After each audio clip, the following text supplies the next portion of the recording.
ನಮಸ್ತೆ TV 20 news Kannada ವಾಹಿನಿಗೆ ಸ್ವಾಗತ. ಪ್ರತಿಷ್ಠಿತ ಪವಿತ್ರ ಕೆರೆ ಇದೀಗ ಹಾಳು ಕೊಂಪೆ. ಜನಪ್ರತಿನಿಧಿಗಳು ಅಧಿಕಾರಿಗಳ ನಿರ್ಲಕ್ಷ್ಯ ಎದ್ದು ಕಾಣ್ತಾ ಇದೆ. ಯರಗಟ್ಟಿ ಪಟ್ಟಣದ ಪವಿತ್ರ ಹಾಗೂ ಐತಿಹಾಸಿಕ ಮಹತ್ವ ಹೊಂದಿರುವ ಕೆರೆ ಇದು ನಿರ್ಲಕ್ಷ್ಯದ ಪರಿಣಾಮವಾಗಿ ಹಾಳು ಕೊಂಪೆಯಾಗಿರುವುದು ಸಾರ್ವಜನಿಕರಲ್ಲಿ ಬೇಸರಕ್ಕೆ ಕಾರಣವಾಗಿದೆ. ಒಮ್ಮೆ ಕಾಲದಲ್ಲಿ ಈ ಕೆರೆ ಯರಗಟ್ಟಿ ಜನರ ಜೀವನದ ಅವಿಭಾಜ್ಯ ಅಂಗವಾಗಿತ್ತು. ಊರಿನ ಅನೇಕ ಜನ ಇಲ್ಲಿಂದಲೇ ಕುಡಿಯುವ ನೀರನ್ನ ಪಡೆದುಕೊಳ್ತಾ ಇದ್ರು. ಪಶುಗಳಿಗೆ ನೀರು, ರೈತರಿಗೆ ನೆರವು, ಗ್ರಾಮಕ್ಕೆ ಶುದ್ಧ ವಾತಾವರಣ ಒದಗಿಸುವ ಮೂಲಕ ಈ ಕೆರೆ ಊರಿನ ಹೆಮ್ಮೆಯ ಸಂಕೇತವಾಗಿತ್ತು. ಆದರೆ ಕಾಲಕ್ರಮೇಣ ಜನಪ್ರತಿನಿಧಿಗಳು ಹಾಗೂ ಅಧಿಕಾರಿಗಳ ನಿರ್ಲಕ್ಷ್ಯದಿಂದಾಗಿ ಈ ಕೆರೆ ಕಸದ ತಾಣವಾಗಿ ಮಾರ್ಪಟ್ಟಿದೆ.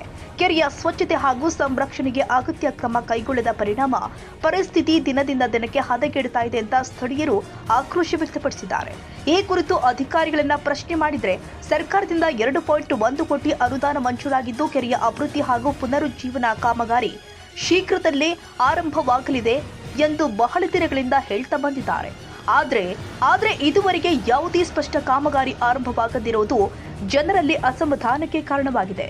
ಆದ್ದರಿಂದ ತಕ್ಷಣವೇ ಶಾಸಕರು ಹಾಗೂ ಅಧಿಕಾರಿಗಳು ಎಚ್ಚೆತ್ತುಕೊಂಡು ಕೆರೆ ಅಭಿವೃದ್ಧಿ ಕಾಮಗಾರಿಯನ್ನ ಆರಂಭಿಸಬೇಕು ಅಂತ ಯರಗಟ್ಟಿ ಜನ ಆಗ್ರಹ ಮಾಡ್ತಾ ಇದ್ದಾರೆ.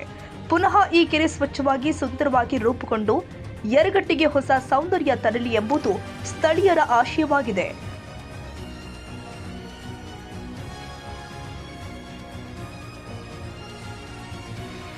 ಕನ್ನಡಿಗರ ಮೆಚ್ಚಿನ ನಿಮ್ಮ ಟಿವಿ 20 ಕನ್ನಡ ವಾಹಿನಿ ಇದೀಗ ಟಿವಿಯಲ್ಲಿ ಲಭ್ಯ.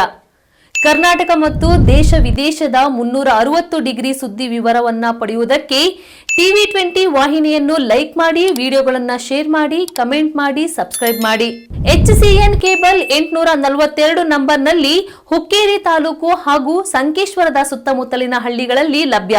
PCN ಕೇಬಲ್ 129 ನಂಬರ್ನಲ್ಲಿ ಹಾರುಗೆರೆ ಸುತ್ತಮುತ್ತಲಿನ ಹಳ್ಳಿಗಳಲ್ಲಿ ಲಭ್ಯ. ರಾಯಬಾಗ್ ಡಿಜಿಟಲ್ ಚಾನೆಲ್ ಕೇಬಲ್ 80ನೇ ನಂಬರ್ನಲ್ಲಿ ರಾಯಬಾಗ ತಾಲೂಕಿನ ಸುತ್ತಮುತ್ತಲಿನ ಹಳ್ಳಿಗಳಲ್ಲಿ ಲಭ್ಯ. UDCN ಕೇಬಲ್ ನೆಟ್ವರ್ಕ್ ಉಗಾರ ಸುತ್ತಮುತ್ತಲಿನ ಹಳ್ಳಿಗಳಲ್ಲಿ ನಿಮ್ಮ ಟಿವಿ 20 ಕನ್ನಡ ವಾಹಿನಿಯೂ ಲಭ್ಯ.